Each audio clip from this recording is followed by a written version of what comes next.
So now, right now on Capitol Hill, Secretary of State Marco Rubio is in the room, about to face questions from a Senate committee for the first time since the conflict with Iran began. Now, his testimony comes as the president says that diplomatic efforts could result in a deal with Tehran in the next week. So as we await news on that, a new hour begins right now. Dana is out today. I'm Bill Hemmer live in New York, and we'll see what Secretary Rubio has to say. A lot of eyeballs on that. That's your beat, right? Oh, yes. Okay. I'll be watching that closely, and we will bring you anything newsy literally in the exact second that it happens, so stick with us on that.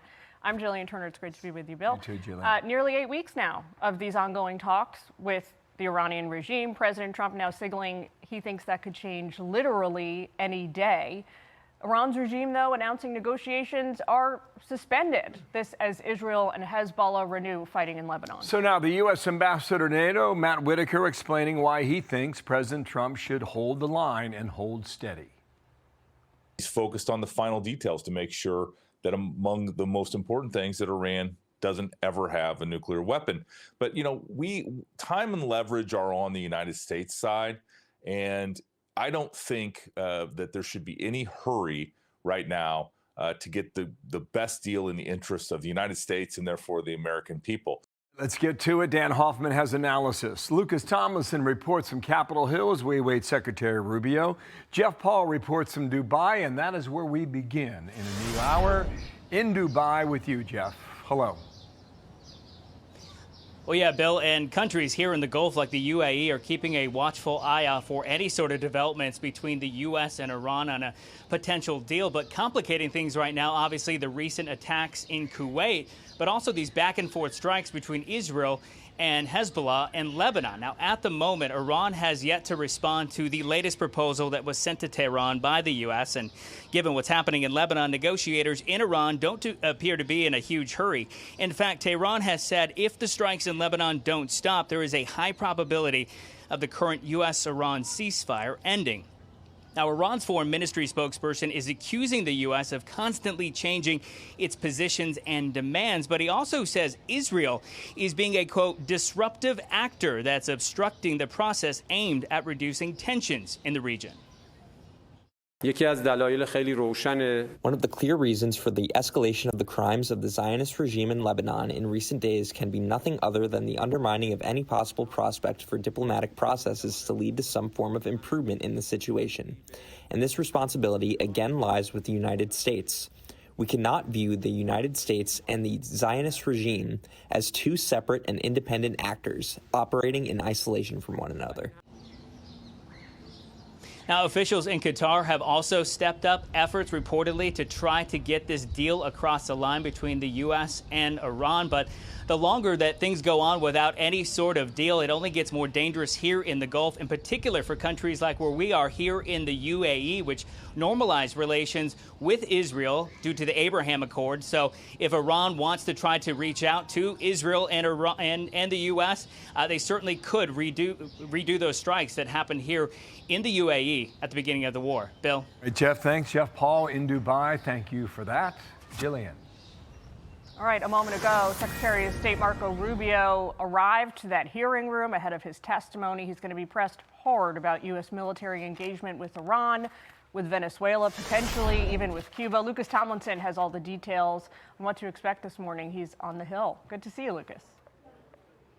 Good to see you, too. Good morning, Jillian. Just a few minutes ago, Secretary Rubio arrived here in the Dirksen Senate office building where he'd be facing the Senate Foreign Relations Committee. Of course, a committee he sat on for just about all of his Senate career, about 14 years, in the committee that first not just nominated him, but confirmed him 22-0. And of course, he sailed through the Senate 99-0. Then we had Senator Van Hollen from Maryland, a member of the committee, famously say, "I regret voting for you, Secretary Rubio." You can imagine Secretary Rubio's reception in front of some hostile Democrats and perhaps others questioning President Trump's strategy on the war with Iran. Ostensibly, this is a budget hearing, Jillian, where Secretary Rubio is going to roll out next year's budget, which is a 30% cut from last year, which now puts the cost more in line with what it cost for the U.S. to go to war against Iran. There's going to be questions about opening up the Senate Armed Services, opening up the Strait of Hormuz. We've got a lot of senators walking in here right now. Actually, everyone's filing. There's going to be a lot of questions about the conduct of the war, opening up the Strait of Hormuz. Senators going to want to know the costs, and also around the world. It's been very noisy in here since I arrived here, Jillian. There have been a number of individuals who have been detained. We just saw a man dressed up like a priest who was saying he wants a change in the Cuba policy. So you have Cuba, Venezuela, China after President Trump's trip to Beijing, which Bill visited in Beijing. So it's going to be a very busy hearing, a lot of newsy subjects, and we'll be right here covering it. Jillian? Lucas, get some of those senators on cam after this hearing. Get them to talk to us. Great suggestion, Jillian. You too. Talk to you soon, Lucas. So we'll stand by for that. The former CIA chief of station is Dan Hoffman. Dan, welcome to our coverage. Good day to you. Here was the comment from the president to ABC News late yesterday. He said there was a little glitch today, but I turned that one around very quickly. Talking about Israel and Lebanon now. As you probably noticed earlier, talking about a real large country, them, very large country making a deal. Tremendous hostility, really. I think you're talking about over the next week. What is your read when you've got this back and forth with Israel and Lebanon? Iran's saying, forget it, we're not going to negotiate unless it stops. And Netanyahu's like, well, you got to quit firing in the northern part of our country. How do you see it today, Dan? Well, Bill, look, if past is prologue, I really don't hold a lot of optimism that we're going to be able to strike a deal with Iran anytime soon. Hezbollah escalated their attacks against Israel, reportedly at Iran's behest, because Iran wants to drive a wedge between the United States and Israel and stress the Trump administration's relationship with Prime Minister Netanyahu and his team. That makes it extraordinarily difficult for us to arrive at a deal. It's a negotiating tactic, a nefarious but sophisticated one by Iran, because while they control the Strait of Hormuz, we're not getting to the main issues about why the United States began kinetic strikes on Iran in late February, which is Iran's nuclear program, the ballistic missile program, and their support to proxy terrorists. We're still dealing with other issues like Lebanon and the Strait. And Iran wants to make it clear that they could go toe-to-toe with the United States, that they could lead what they like to call the axis of resistance. I think that's their strategic goal here. And they've got a super high threshold for pain inside their own country.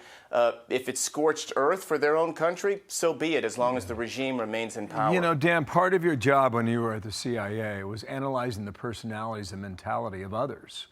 And I'm going to mention the name of Ahmed Vahidi. I don't know what you know about him, but he's the former Minister of Defense. Now, Jack Keene's outlet, Institute for the Study of War, concluded this from overnight.